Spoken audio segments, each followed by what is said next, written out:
Oi, gente, nós estamos aqui fazendo a leitura deste livro, Jesus Não é Deus, né?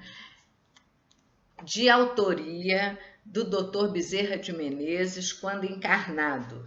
Ele, durante a sua vida, ele teve a oportunidade de escrever diversos artigos e estes que compuseram esse livro aqui são 20 artigos que foram publicados no Jornal do Brasil, né, no Rio de Janeiro, em 1895.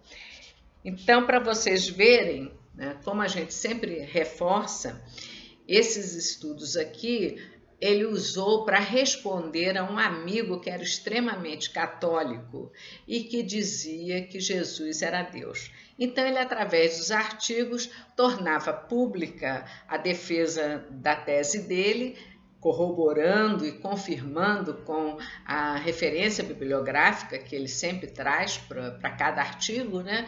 E com isso ele conversava com esse amigo.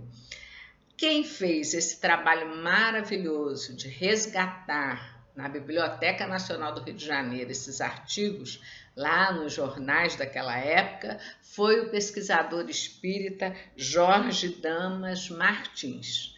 E este livro, então, foi publicado e eu, então, resolvi fazer a leitura dos capítulos, uma vez que o livro não foi mais editado. Então, vamos ver, o capítulo hoje é o 15.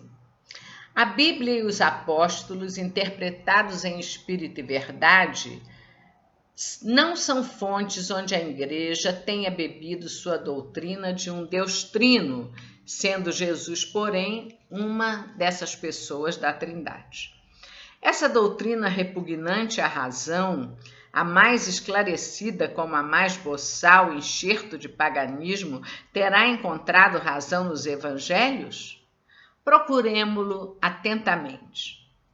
Lede Mateus, aliás já manifestado nos Atos dos Apóstolos, e do primeiro ao último capítulo não encontrareis senão um pensamento predominante: Jesus recebendo de Deus poder e graça para o desempenho da missão que lhe foi dada. Descei a particularidades e encontrareis. Aí ele vai lá citar o capítulo 9, versículo 8. E vendo isto, as gentes tornaram e glorificaram a Deus que deu tal poder aos homens. Logo, considerável, e isso era natural, a Jesus, um homem, a quem Deus deu aquele poder. Se, porém, o evangelista não aceitasse aquele modo de considerar a Jesus, não poderia deixar de aparecer sua contestação.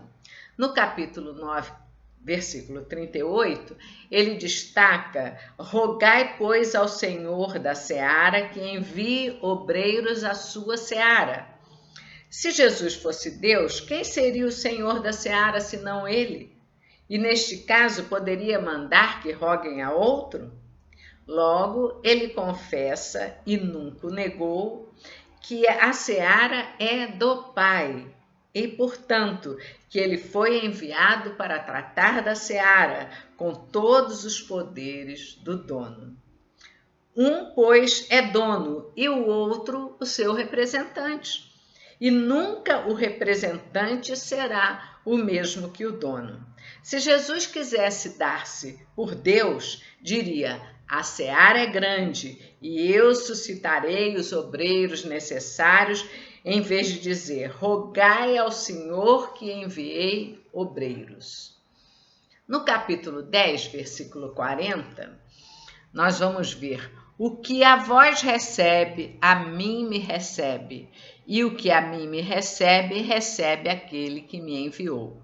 Jesus declara-se enviado. Sua linguagem nesse caso seria: o que a vós receber, recebe a mim, e em mim a Deus que sou. A declaração, pois, de que ele é enviado de Deus, como os discípulos são seus enviados, claramente indica que a mesma dependência que têm os discípulos de si, tem ele do Senhor. É preciso uma ginástica de metafísica para se turvar a limpidez dessas palavras do Mestre Jesus. Capítulo 11, versículo 10.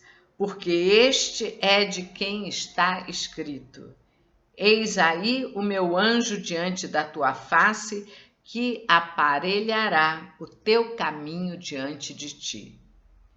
Então Deus fala a Jesus, que é outro ele, né? Pois que é Deus nele, com ele e por ele, e diz: mandarei o meu anjo. Se Deus se desdobra aqui em duas pessoas falando uma a outra, sem dizer, é de rigor que seja nosso e nunca meu anjo. Mesmo independente disso, não transparece aqui a superioridade do Pai, prometendo ao Filho mandá-lo, preparar-lhe o caminho? No capítulo 11, versículo 25, temos que naquele tempo, respondendo Jesus, disse: graças te dou a ti, Pai, Senhor do céu e da terra. Como dar graças a Deus se ele fosse o mesmo Deus? Entretanto, aí está Jesus dando-as e confirmando que não é ele e que ele é o que é o Senhor do céu e da terra. Embrulhem quanto querem a letra, o Espírito é claro de entrar pelos olhos da alma. No capítulo 11, versículo 27, temos: todas as coisas me foram entregues por meu Pai, e ninguém conhece o Filho senão o Pai, nem alguém conhece o Pai senão o Filho e a quem o Filho quiser revelar.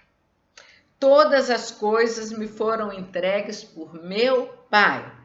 Então, logo, eram do Pai e não dele, Jesus, né? E só passaram a ele por ato da vontade do Pai. Logo, ele não era Deus com o Pai. Por quê? Então, todas as coisas seriam suas e não precisaria que alguém lhes entregasse. Isso prova a verdade da revelação espírita, que Jesus, espírito eleito desde o princípio, mereceu por sua excelsa pureza a glorificação do Pai, que lhe deu todo o poder sobre o mundo. E é assim que ele diz: só o Pai me conhece, porque de fato a humanidade terrestre não pode conhecer aquele que já governava o planeta desde que ele destacou da nebulosa. E o Pai que o criou o conhece da sua quase eternidade. Também, sendo ele o intermediário entre Deus e a humanidade terrestre, só ele conhece o Pai, porque assiste à sua face, por já ter alcançado a sua glorificação, e aqueles que merecerem de lhes revelar, que possa receber a revelação de Deus. E é isso mesmo que ensina o Espiritismo. Lá no capítulo 12, versículo 17, né? Ele continua: porque se cumprisse o que foi anunciado pelo profeta Isaías, que diz: eis aqui o meu servo que eu escolhi, o meu amado em quem a minha alma tem posto a sua complacência. Porei meu espírito sobre ele e ele anunciará às gentes a justiça. Então, além de ser Jesus Cristo declarado servo do Senhor, servo amado, em quem sua alma tem posto sua complacência, além de declarar o Senhor porá sobre ele seu espírito, para que ele anuncie às gentes a justiça, além de ser, assim, categoricamente declarada a posição inferior de Jesus em relação a Deus, quem não conhece nesta linguagem Deus e o homem amado. Pois é esta a linguagem do Evangelho de São Mateus, salvo o trecho onde Jesus diz a Satanás que está escrito: não dever ele tentar, mas sim adorar ao seu Deus. Isto, porém, deve ser interpretado como referindo-se não a si, mas a Deus por ele representado. Não pode anular o conjunto de toda a obra, em que se apresenta Jesus sempre dependente de Deus. Só os cegos do fanatismo dirão o contrário. Então é isso aí, gente. Encerramos mais um capítulo e vamos partir para o próximo.